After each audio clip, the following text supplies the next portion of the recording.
I am attempting to read all the Star Wars books, or at least the good ones. It just feels like the right time to learn more about rebellion, you know? And I just finished reading Tarkin, so let's talk about it. In this book, we explore the life and rise to power of Wilhuff Tarkin, a character who, despite very little screen time in episode 4, leaves quite the impression. This is very much a story about a villain, and there is no redemption in sight. And because of that, we are exposed to just how ruthless and awful this guy was. Rest in peace. The book explores a lot of his childhood, what made him who he is, but it also deeply explores his relationship with both Darth Vader and Emperor Palpatine, exploring the Emperor's sort of preferential treatment of Tarkin because they grew up in similar circumstances, as well as looking at the fact that Tarkin and Darth Vader really did not get along at first. I also feel like I learned some really interesting things from this book. Like, for example, I did not know that the Jedi Temple on Coruscant was built on top of a Sith temple. That's wild! And honestly, just asking for trouble. Now, if you're looking for a fun-filled action-adventure Star Wars book, this one might not be for you. It is a very character-driven book filled pretty densely with politics. I know, Star Wars isn't political, but also, you know, it is. But I personally really enjoy a more methodical, deeply nuanced character study, so I really enjoyed this a lot. In fact, about halfway through the book, I was pretty certain this was going to be my first 5-star Star Wars read. But between all of the insightful character work and the deep dive into the Star Wars political systems, there arises in this book one little tiny problem. The actual plot of the book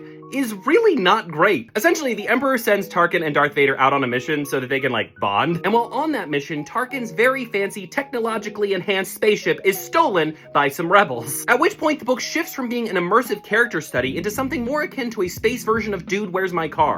Because what transpires is that Tarkin and Vader, these two highly intelligent masterminds, become stumped over and over again in a series of mishaps as they try to find Tarkin's stolen car. And that silly little plot in no way matches up to the incredible character and world building of this book. In fact, the two of them together are so bad at finding his spaceship that it ends up devaluing their characters quite a bit. Because no matter how many times you tell me that Tarkin is this brilliant strategist, watching him lose to a group of pretty average-minded rebels over and over again makes me question that a lot. It really is unfortunate because there's so much good here. The actual characterization of Tarkin, Vader, and Palpatine is so interesting, and reading their interactions as characters, my eyes were glued to the page. So it's really unfortunate that the plot of the book, which is an important part, gets in the way of all of that. Don't get the wrong idea, I still really enjoyed my time with Tarkin. I really do enjoy reading about villains, and I love the idea of taking characters from the Star Wars universe that got very little screen time and expanding on them. All of that to say that I do think Tarkin is a book worth reading for the character and world building alone. Just know going in that the plot feels a lot like that episode of Friends where Joey and Chandler leave a baby on a bus.